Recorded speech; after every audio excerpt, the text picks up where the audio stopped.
Happy New Year, everybody, and welcome back to Life Without Secrets. Today, we're going to talk about reflection, growth, and looking ahead as we step into 2025. And I brought with me Blake.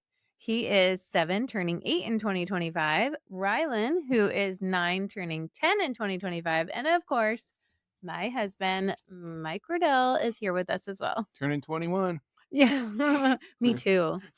So we wanted to share about She's actually 35 and 37. I mean, close. 36 and 38. Don't share all of our secrets here. All right. So we want to share about a family tradition that we do every year for New Year's. And so every year we choose a word that is a word that helps us be our best throughout the year.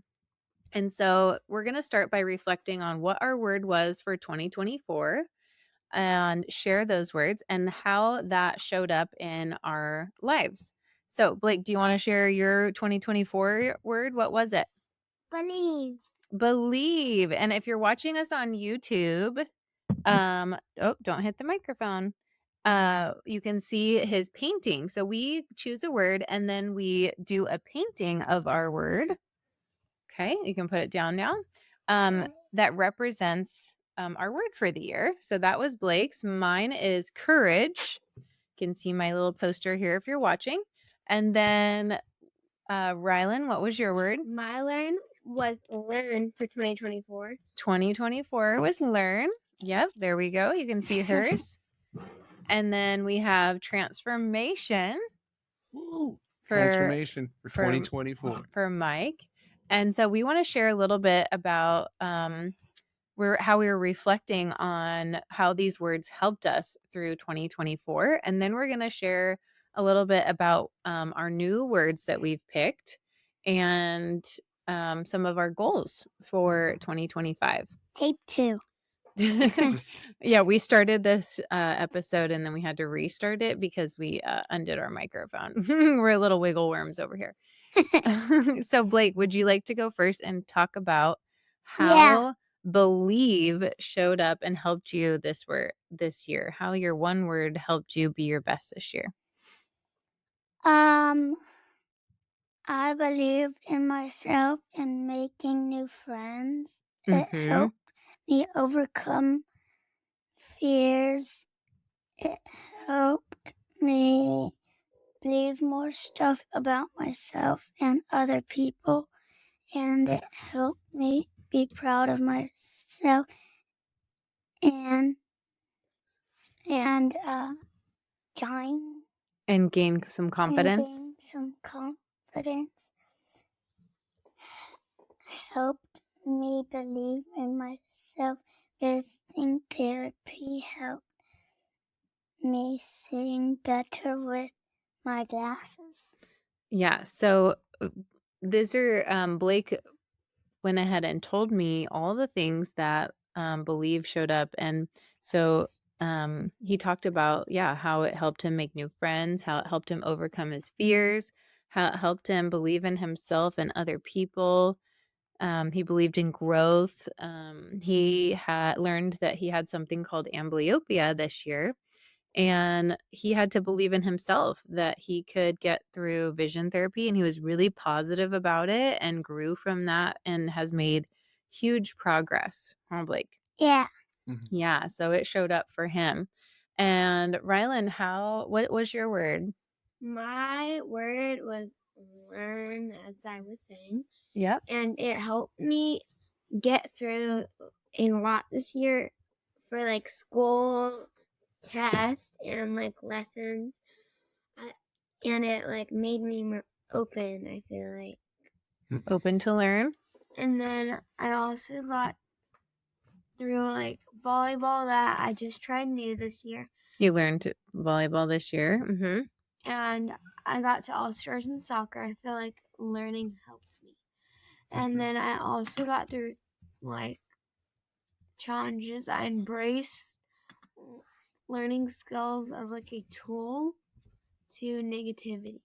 So Ooh, I like that. That was so good. Okay, babe, what about transformation? How did that show up in helping you be your best this year in 2024? For me, we actually ran some transformational academies, and the powerful part of that for me was the ability to help myself see my blind spots, and others see their blind spots. And, transformation is a powerful word. I'm very big, and it's important that we understand what it is, but more importantly, being what you see yourself to be, right? You don't have to continue to grow like a tree. If you believe and you believe in yourself, transformation can allow you to get to your destination much quicker.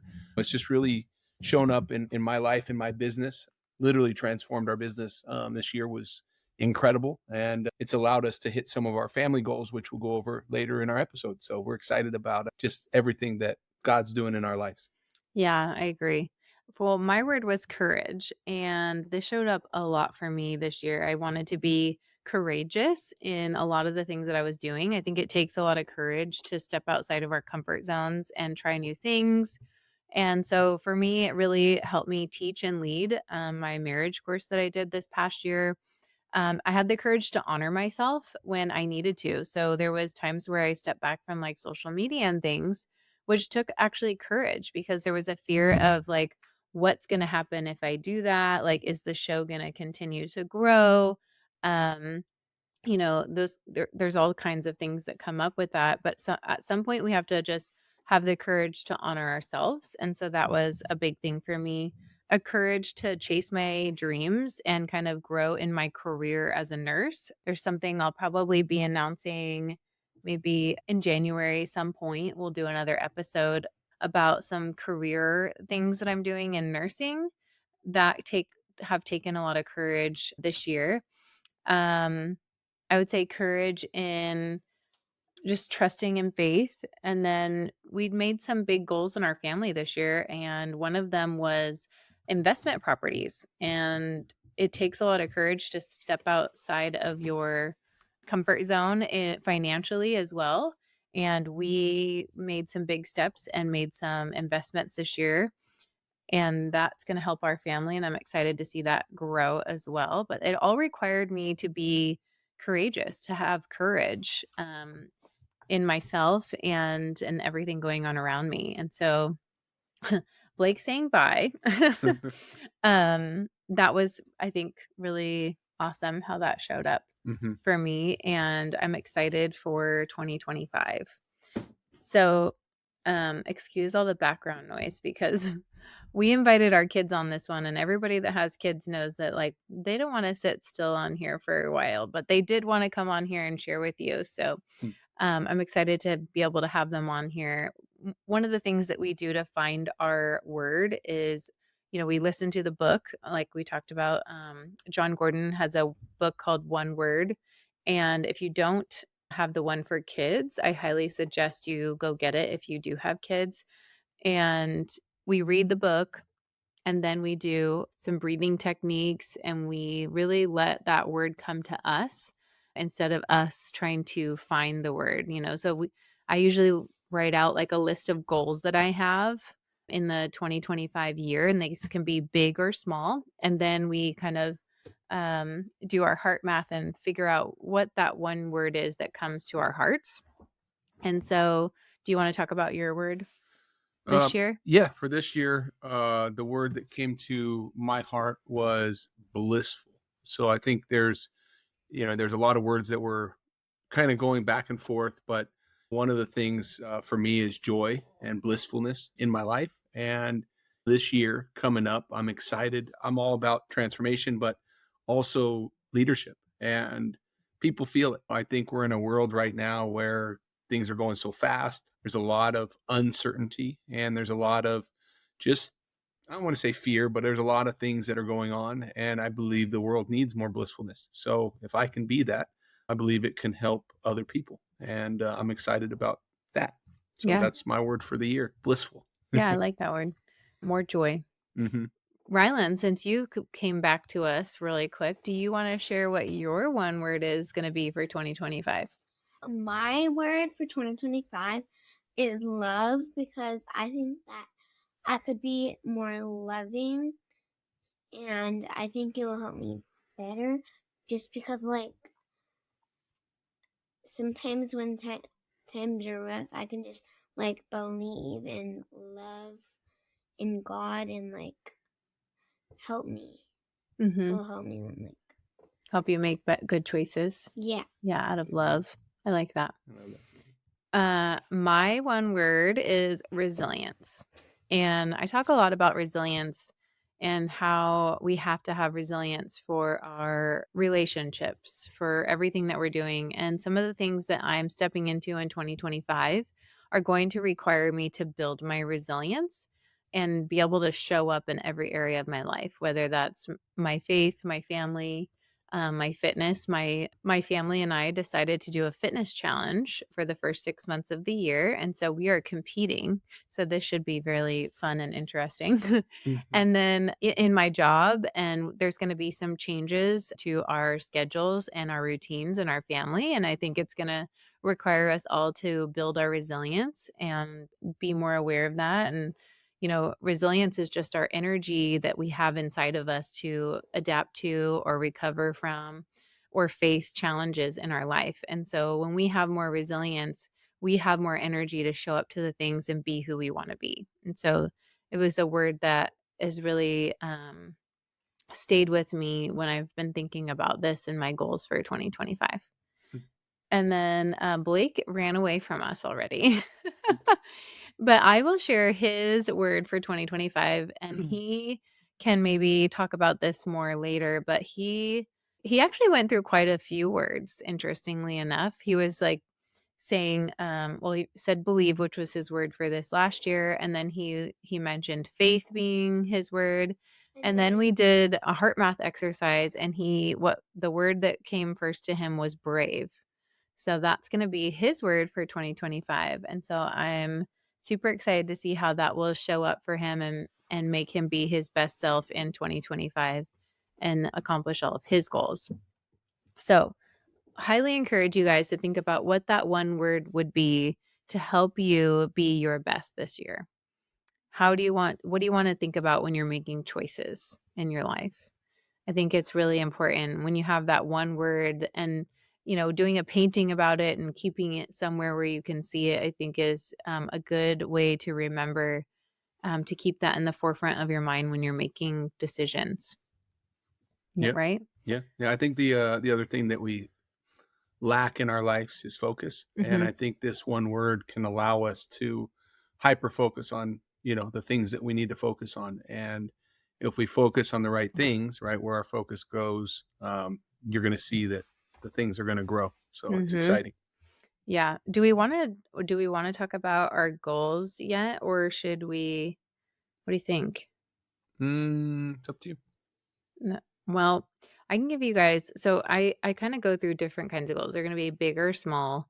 I mean, it can be as small as like make doctor appointments and checkups for everyone and have your blood work done. Like that's under my health category of what is something that's important to me.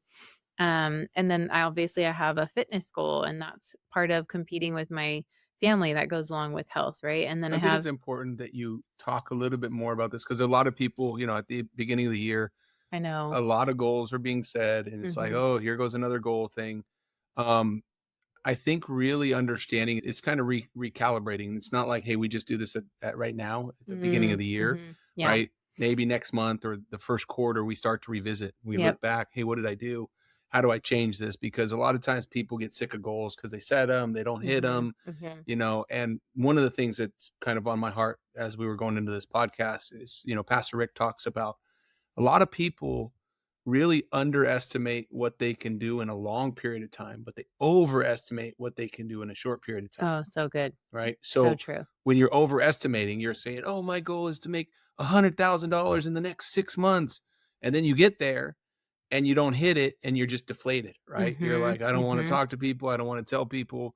And you underestimated essentially what you could do. Or should I say you overestimated in a short period of time? It's so true. But also, when we start looking at this in the 5 years, right? I was actually looking back at this. I didn't want to say this to you, but I was looking back at this, and crazy enough, 5 years ago, I set some 5-year goals, and it's crazy because like we're about halfway to those 5-year goals, and they were pretty big, right? Audacious, big, like scary to even write them down and put them on paper.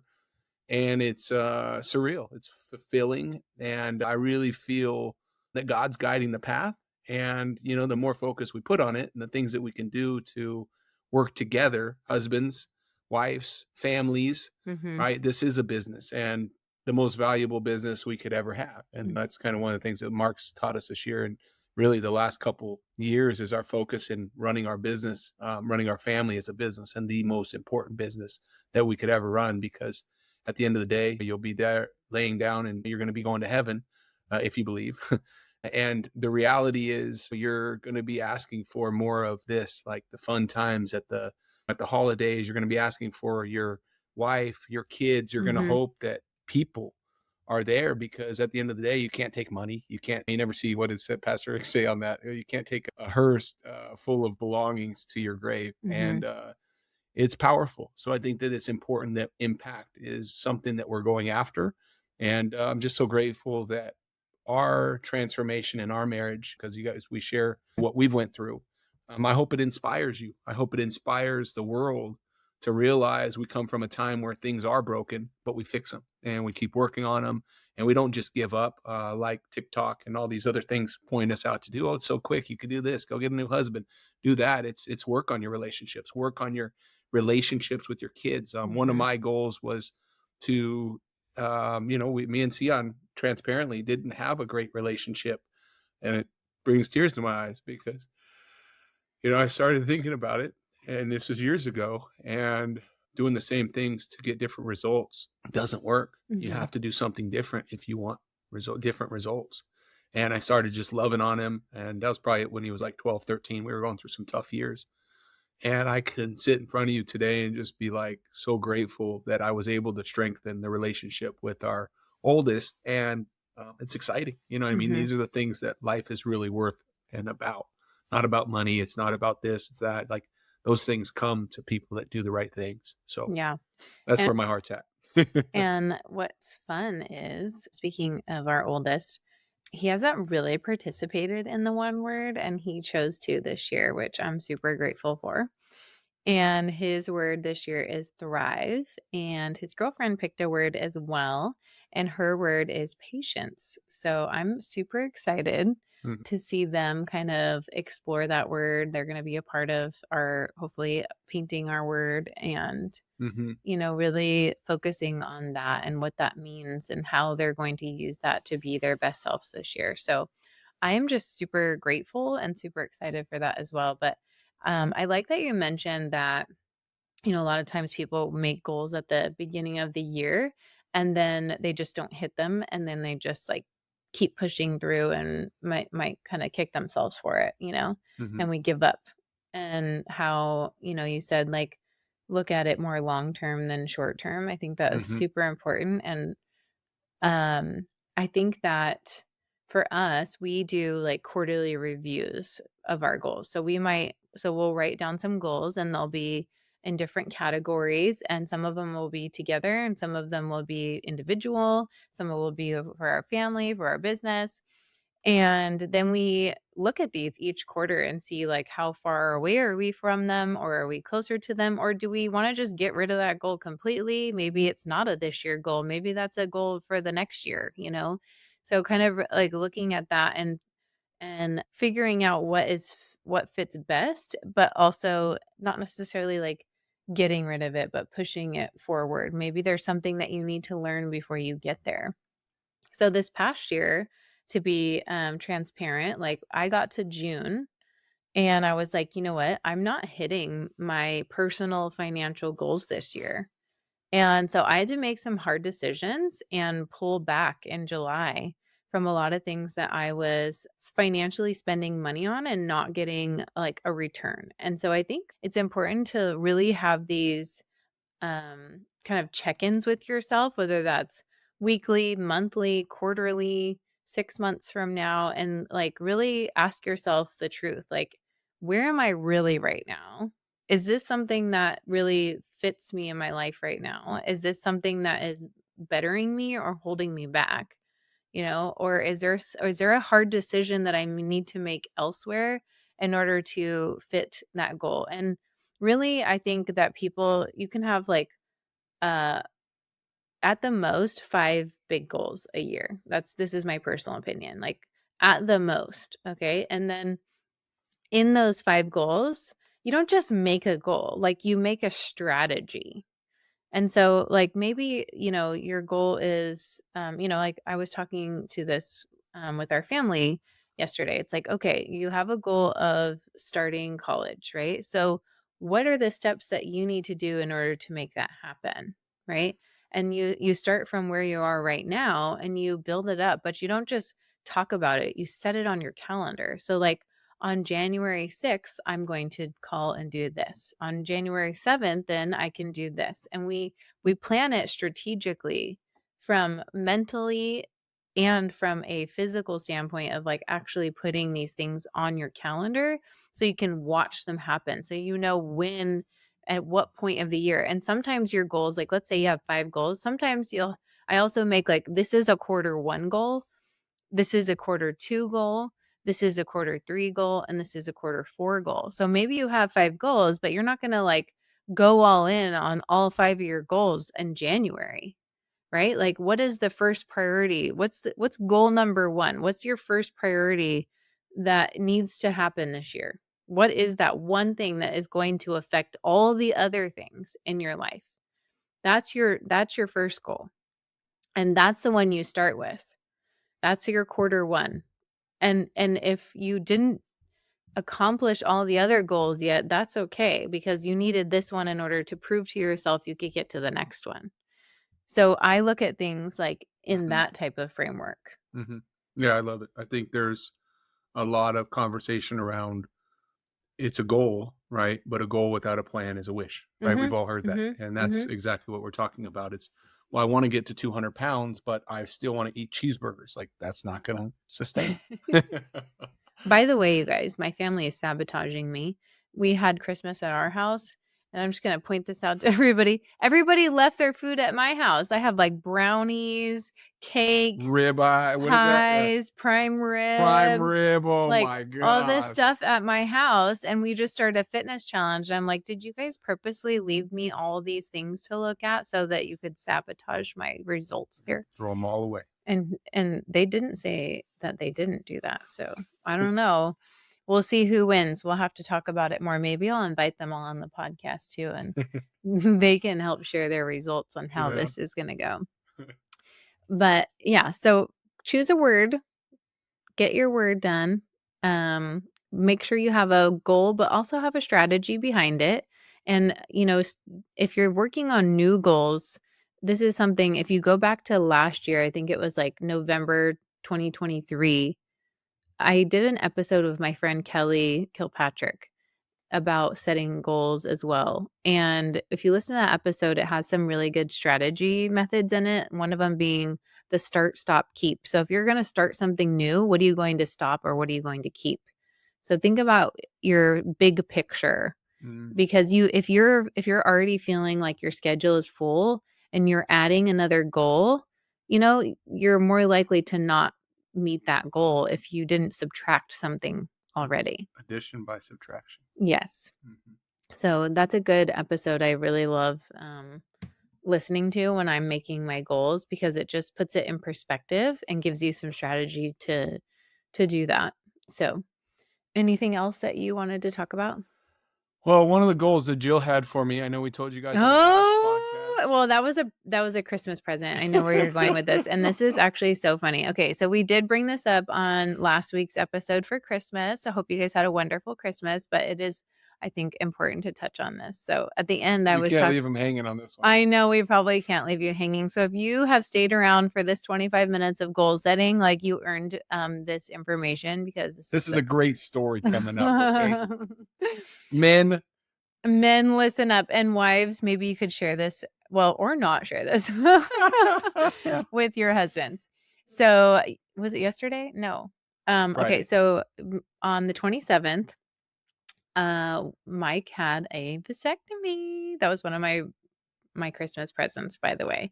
I know there's some women like, yeah, tell my husband he needs to get on that. So we're just going to talk about it.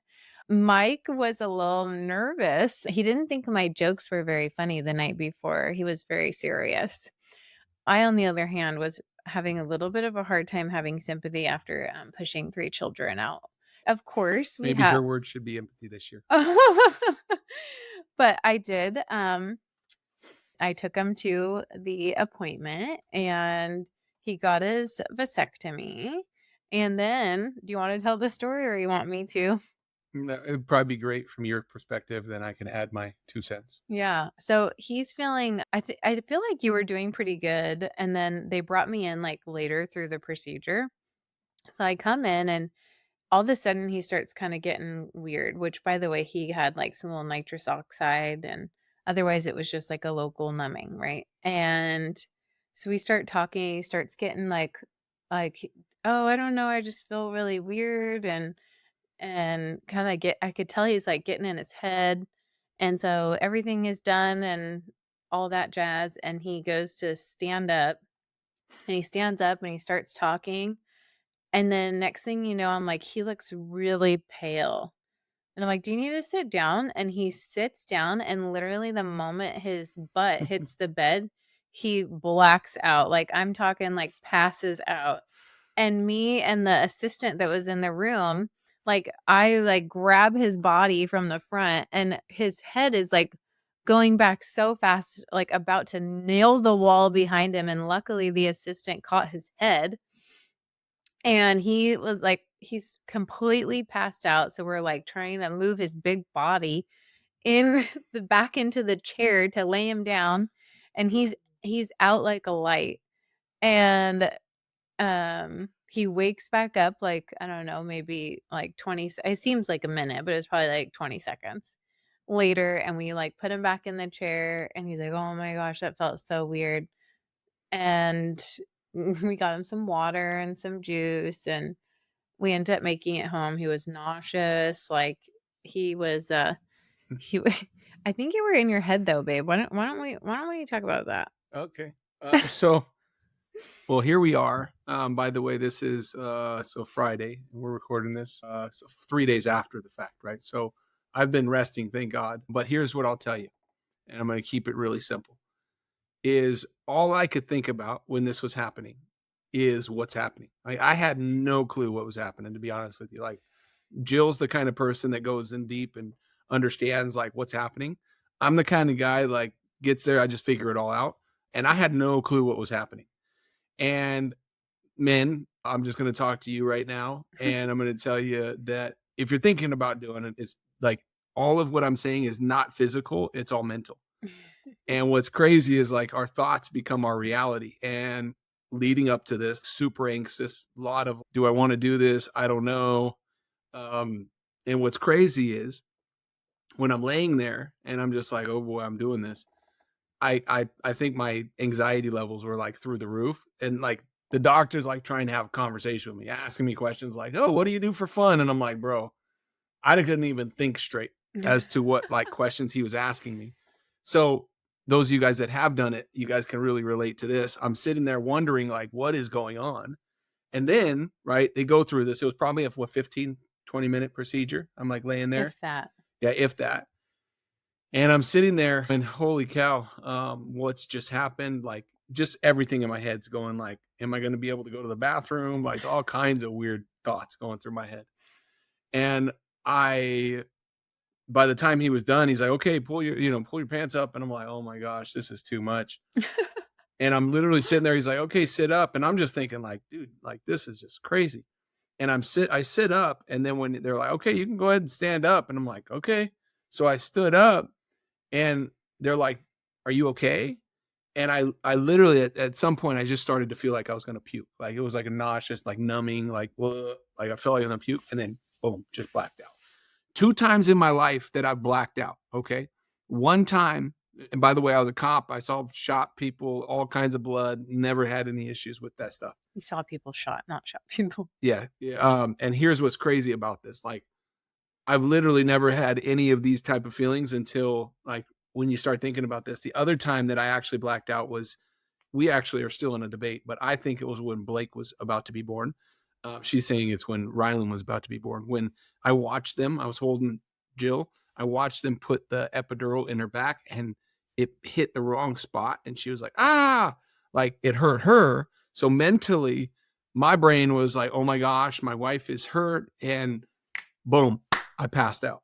Yeah, and the funniest part about that was that so the nurse, because they were like, okay, everybody should leave because we're gonna do the epidural, and my husband's like, oh no, I'm a police officer. Like, I've seen it all. Like, I'll be fine. I'm gonna be with her. Okay, well, this nurse was obviously trained well and knew what she was doing, and she put a chair behind him just in case. And so he's holding me, and that happens, and he starts passing out, and she like pushes him back. He sits in the chair. Then she takes over, and she's holding me, and he sits in the chair, and then his head falls forward on her butt. And so she's holding me and then holding his head with her butt as I'm getting an epidural. Okay, that's the first time he passes out. Now this is number 2. Like what? 10 years later. Yeah, 10 years later. Oh, now we agree. It's 5 years later. Yeah, now we 8 agree years it's later. Rylan. And it's the second time that he passed out, which, okay, I also have to say that this was the first time in our relationship where like you needed to be somewhat cared for. Mm. Like he's not allowed to lift, more than 5 pounds. And the first day with him passing out and being nauseous and all this stuff, he was pretty much like confined to the couch. And so, it was the first time I had to like, almost like, I don't want to say baby him, but like take care of you. Like in our entire relationship. She made me a sandwich. 2 of them. So it was kind of a like interesting thing like to think about. I was like, wow, like we've been together for 15 years, and that was the first time that that was a situation where he couldn't care for himself. So I was like, well, this is cool. I think it was like I got to do something for you, and I think it felt good, even if I had to make it funny or make fun of you. So anyways, we wanted to share that. So here's my question, because the men are going to want to know, and the women are going to want their men to know, like, is it really that bad? Or, I mean, and you're only like a few days out here. So was it really that bad? And like, if men are listening and thinking about getting one, what would you say? Do we want to drive viewers to this podcast, or do we want to be honest? I want to always be honest. It's a very difficult thing. Okay. Yeah. For me, it was probably one of the most difficult things up until this point. It was difficult.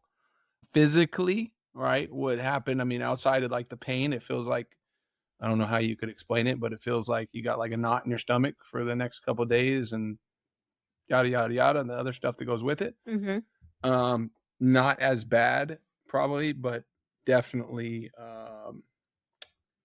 more mental than physical. Yeah. For me. Yeah. Right. So, and I'm a mentally like strong person. So, maybe my thoughts were creating my reality, and I thought a little too negatively about it. Yeah. Well, that could be. So, in other words, if you're thinking about getting it, it's not that bad. It's not physically. It's not physically that bad. Yeah. Go, prep for it mentally. Probably talk to somebody that that's done it before. I think that probably helps, like, with people that have had a positive experience. Right. And because you're really never alone in what you're going through. So one of our goals this year is clearly in 2025, there will be no more babies to the Riddell family. Unless God wants it to happen. So there is one thing we can check off the list after 12 weeks here. So again, going back to starting our New Year's off right, pick that one word, go listen to the book, get on it with your kids or your friends or your family. to help make those goals a reality. I think when we have a support system, we have people holding us accountable, goals are a lot easier to obtain. So if you don't have some accountability in your life, my advice to you is to get somebody, whether that's somebody, your friend, your family member, your coworker, whoever is in your life. Make sure you have someone in your life to talk about your goals with, someone to cheer you on when times are rough, and someone to help hold you accountable to your ultimate goals and how to reassess. So let us know how we can help you with that. And otherwise, as you step into 2025, just remember it's not about being perfect, it's about being intentional. So let's focus on what really matters and grow together. We love you guys. See you next Happy year. 2025. Hey there, it's Jillian from Life Without Secrets. Ever feel like you and your partner aren't quite on the same page? Well, you're not alone, and that's exactly why I created our latest issue of Truthful magazine. It's packed with insights and stories about bridging that gap and finding a deeper connection. We're diving into real conversations about needs, feelings, and how honest dialogue can rekindle that closeness that you've been missing. Why not explore this together? Go grab your free copy right now at lifewithoutsecrets.com and turn those pages into shared moments. Can't wait for you to dive in and share your thoughts with me.